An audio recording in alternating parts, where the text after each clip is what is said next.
Hello again.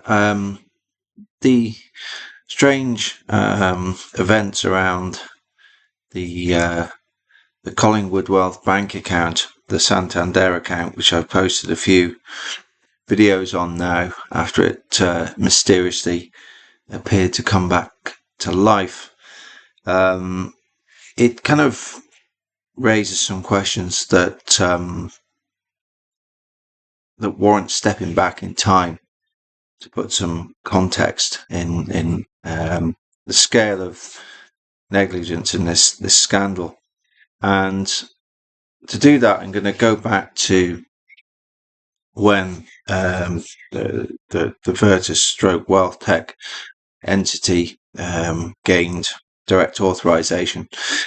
Now, as part of that, you have to sort of disclose who the entities that own you are, so therefore who's ultimately controlling you.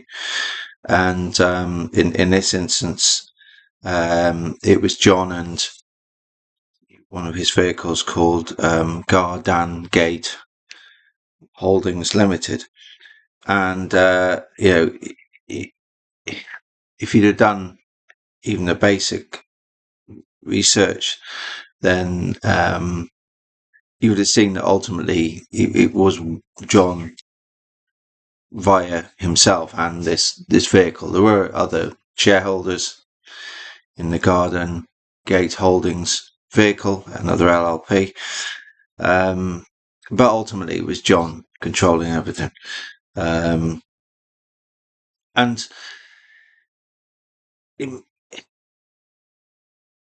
so even that aside, that what you would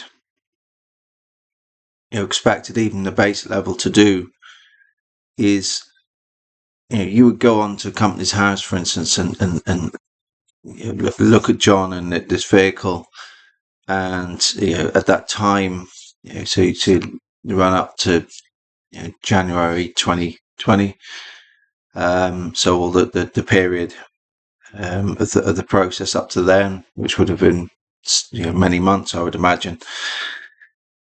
And during the course of that, you thought you'd go into Company's House and you would see a number of other LLPs of which John was linked to. And you would have thought the logical question would be, can you explain what these vehicles are? Because none of them had any corporate identity. Very sort of loose sort of names. You could deduce a little bit about what they might or might not be doing, some of them. But you'd think you would say, can you explain what these entities are and what are they doing, and perhaps even how they're financed? Because even at that time, some of the entities had compulsory strike-off notices, and they were brought back from the brink, because the accounts were filed late, or confirmation statements, or so on and so forth.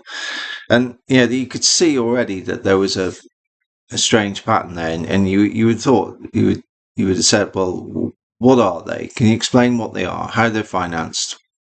Do they relate to the regulated entity? If so, how? And why have we got this trend of strike-off notices? And there's a few of them. This Collingwood, which I've spoken about and mentioned in the book, that historically had strike-off notices. Again, would say, well, what is this entity? Garden Gate had historic strike-off notices. Ironically, you'd got something called Midnight Distribution LLP, which essentially was you wouldn't, I don't think, necessarily know about it from the brief information that's on Company's House, but I think it was doing something with clothes. Never really made a lot of sense. It seemed to be trying to sell clothes of not particularly evident quality for quality prices was what I saw, and I couldn't really understand it, but maybe there's more to it than I could see. That was a venture with John and another person who there's no suggestion that the other person did anything wrong at all. But the other person was the son of one of John's former trainers. That was something that the FCA hadn't worked out. It was very simple to do if they'd have put some analysis into these LLPs and linked it to the horse racing. Something that came via the book when the trainer contacted me, and we ultimately put them in contact with the FCA. So you can see a lack of joined up thinking there. So it's almost, so you would have seen with the most basic of research that there were issues that needed a lot of explanation. And so either we've got two strange outcomes. One where they didn't do the most elementary research, like look at Companies House and notice these things and ask for explanations. Or if they did, they just said carry on regardless and just accepted it, gave their approval to it. The FCA, this is. And these are very significant because, as I say, I've covered this in videos and the book again. They take away the wealth tech servers and so on and so forth. Pitching questions to John quite some months. So and this is always my concern. Is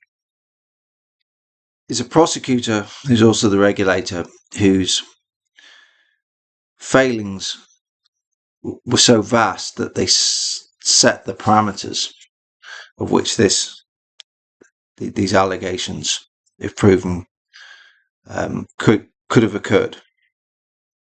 So essentially, the FCA's failings, the vast failings, are the wealth tech scandal, and the wealth tech scandal is the FCA's vast failings. They are the same thing. They are the two sides of the same coin. And so either outcome looks terrible. Either they didn't bother doing the most elementary research, or if they did, they saw these issues which are there in public for people to see and just wave them through. And that really is the major issue here, and why I can never understand how this worked, because you've got one entity who's so conflicted that their own failings created the conditions for it to happen. And let's also look at when I had this conversation with Santander, which I've alluded to the other video. Got into conversation. I was interested to see how far I could get. It's all recorded and so on, and not being critical, as I said in previous videos, of the two members of staff that I spoke to, tried their best. But she was effectively going along, and she put me on hold, and you could tell what she was doing. She was doing a Google research of Collingwood Wealth. And then she came back on and said it's been dissolved. And I kind of, at that point, she wasn't aware of the significance of this account, what it was associated with, and so on and so forth. And it kind of got me thinking. And I did say to her, and I didn't put this to her as an individual criticism. I just asked her the question. I said, how can it be that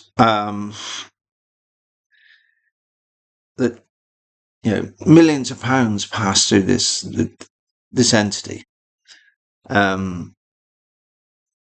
was these issues with strike-off notices. There hadn't been. John had tightened up a bit on that, I think, given its importance to potentially what was happening. No corporate identity, no idea of what it's function was. Lumpy transactions in and out, going out to personal bank accounts, coming in and then going out again. And how can it be that they didn't have any systems in place to question that in terms of suspicious payments or potential money laundering concerns, so on? And she didn't have an answer for it. And again, it shows the incredible slackness and weakness of the system that a major bank, a subsidiary of a global bank, that's also itself been recently allowed to consolidate in the Sabadell assets, former TSB, could have such a lack of risk management stroke anti-money laundering systems in place to spot that. You have a vehicle, no identity, no clear function of what it's doing, money coming in, money going out in large quantities in irregular fashion, normally to the favour of one person. No website, no real description of what it's doing at all. And that didn't arouse any concerns. It's quite extraordinary. And then, of course, when Collingwood Wealth eventually dissolved via this compulsory strike-off notice system, money gets, despite the fact it's got FCA bars on, £19,000 gets spat off to Treasury solicitor. That is a normal legal function, but you would have thought in this instance perhaps that wouldn't have happened, given there's a possibility that money is client money client money assets. So you would have thought it would have just sat there,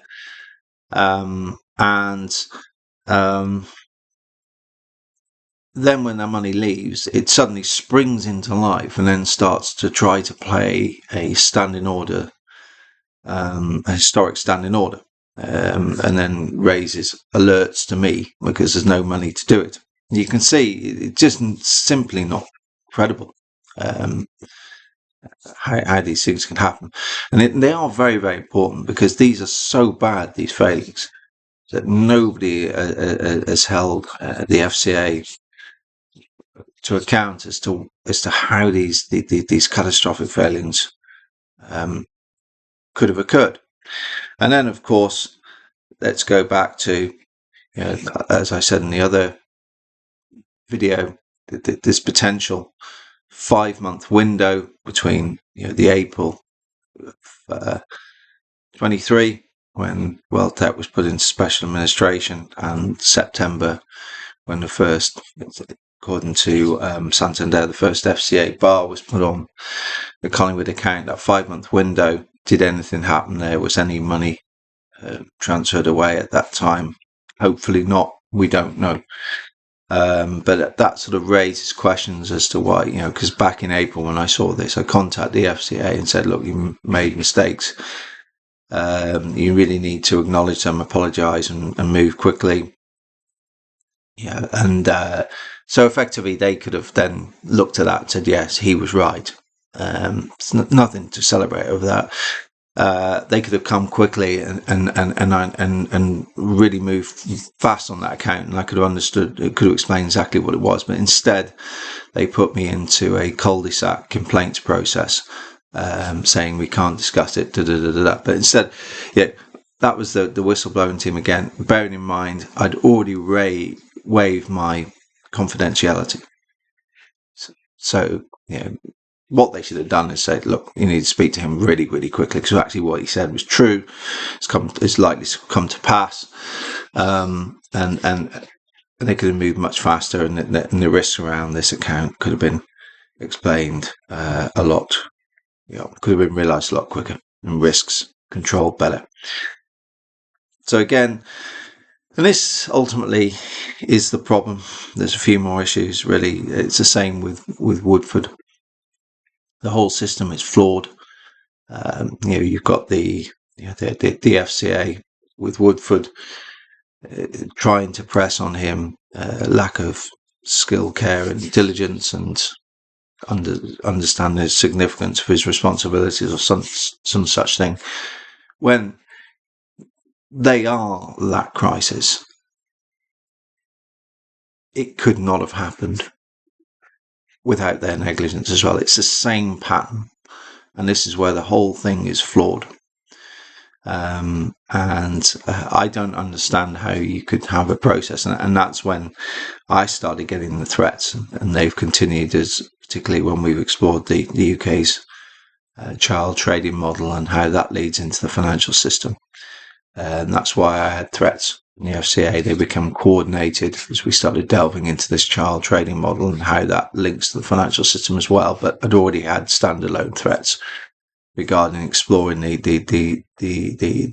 unviable nature of the FCA's role, given their own catastrophic failings. And I think, what this Collingwood account coming back to life shows that these same flaws are in the system. There's a lack of integrated system. There's a siloed approach. The FCA, you've got Companies House, and so on and so forth. Nobody's really doing any comprehensive research and catching these issues. If you look at Companies House, when I've said that the UK is a major centre for money laundering and fraud around the world, it's rooted in this very, very slack smaller companies exemption and micro accounts regime, where it's not, I'm not trying to suggest that every LLP or smaller company that's using those exemptions is committing fraud. That's obviously not the case, but the mechanisms are there to do it, because there is just balance sheet, and you can file them late and push it quite far, and you end up with two balance sheets. And okay, you can compare the balance sheet and say the cash has gone up, the cash has gone down, the assets have gone up, the assets have gone down, and try to do some reconciliation. But there's no income statement, there's no cash flow statement, so you can't really look at it and say, well, do these profits, do these assets and liabilities movements correspond with what's happened in cash terms, and what's the accounting methodology to try to explain these movements in, be they tangible or non-tangible or intangible assets. And so when you see, I don't want to stereotype here, but there's been a lot of talk about barbers, vape shops, strange convenience stores, and so on and so forth. And I want to be quite clear here that I'm not suggesting that every one of these businesses is a fraud or a front for money laundering, because that would be the wrong conclusion and would lead to bad outcomes if we adopted that mentality. That's not what I'm trying to do. But there are issues with some of these businesses. You can see it. They don't seem to operate on a commercial basis. Doesn't seem to be enough demand to sustain them, and the people behind them will be taking advantage of the same slack regime of this smaller companies exemption and this micro account system, where you've effectively got financial data which is fundamentally worthless. And that's why the UK is one of the reasons why the UK is so vulnerable, and also the lack of joined up thinking between different institutions, which I've tried to take you through.